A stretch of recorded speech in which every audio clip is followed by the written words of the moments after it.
Konbanwa minasan, it's Gray from Wakizashi's Teahouse over in Japan. How you doing? You good? Are you genki? I'm good, thanks. I've got a review of the latest issue of King Spawn. It's issue 16. It came out on Wednesday, November 2nd. Still priced at $2.99. Written by Sean Lewis with art by Javier Fernandez.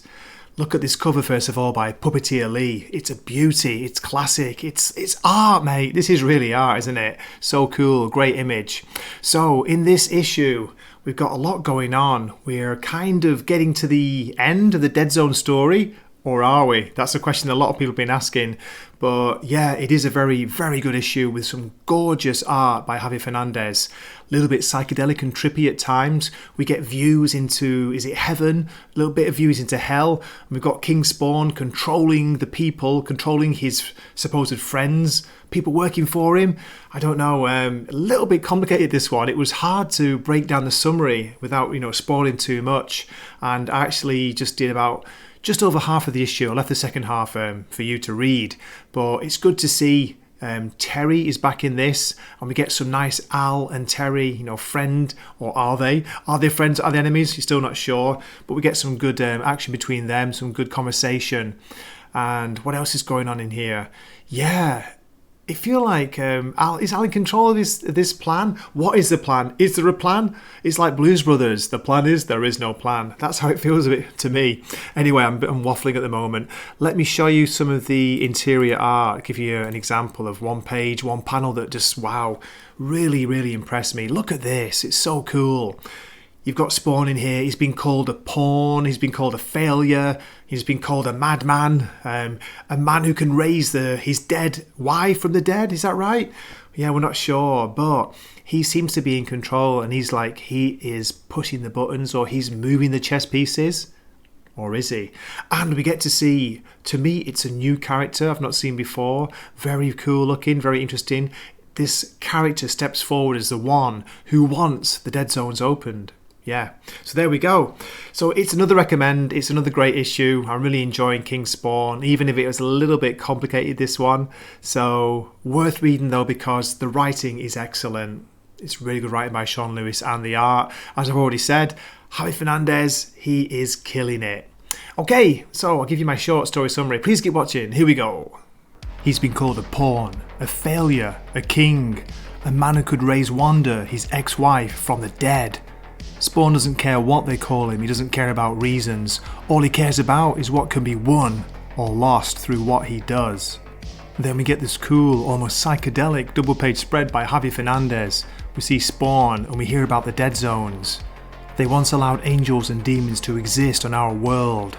This led to the suffering and deaths of so many, caught in a chess game between heaven and hell. This is why Spawn closed the Dead Zones. He wanted to shut out any intruders from wreaking havoc on Earth. When their kind is finally gone, a new Eden can begin. Or so it seems, so he thinks. Spawn asks the forces that are still trapped on Earth or between realms, who craves the gates open the most? Aware of the cosmic war games, Spawn takes pleasure in knowing the ones who preyed on mankind are trapped themselves. Then here we see the answer to Spawn's question stepping forward from the abyss. He comes with armies and his name is Brimstone. He doesn't seem to care if Spawn opens the Dead Zones or not. He says it won't matter either way because it won't stop the flood that comes from heaven, hell and their masters. I am the Lord's right hand, his second coming. He calls me the offering.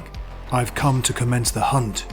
Then we get this awesome image of Spawn by Javier Fernandez. Look at that, it's a great, great artistic image. Spawn is taunting them, telling them to come, stop talking and just do it. He sees Soul Crusher lost in limbo. Then the green where Gaia thinks she can stop him.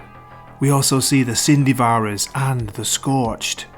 And his only friend, Terry, who Spawn believes means to kill him.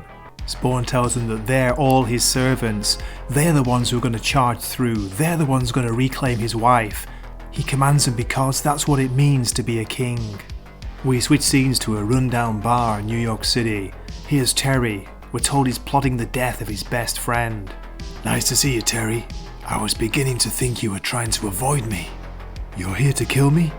Depends, says Al. Then he tells Terry that they both want the same thing, and he's trying to figure out a way to get him to trust him again. Trust you? Why should I do that? I have visions of you killing everyone I care about. Then Al begins to talk about Bogota, a mission they were on in Colombia, 1985. Okay, I'm going to end my short story summary here. Hey, here we go. Look at this variant cover by Francesco Mattina. It's a beauty, look at that. Great use of perspective. We've got King Spawn like flying out of the page at you. So cool. And we get a preview of issue 17, which is out in December. This looks like a king seen from behind. Is it Spawn? We'll have to wait and find out. Okay, as always, thank you so much for watching. Please drop me a comment, let me know what you thought of this issue. And I hope to see you in a future video. This is Gray from Wakizashi's Teahouse, signing off for the night. Matane. Wakizashi's Teahouse. Please subscribe.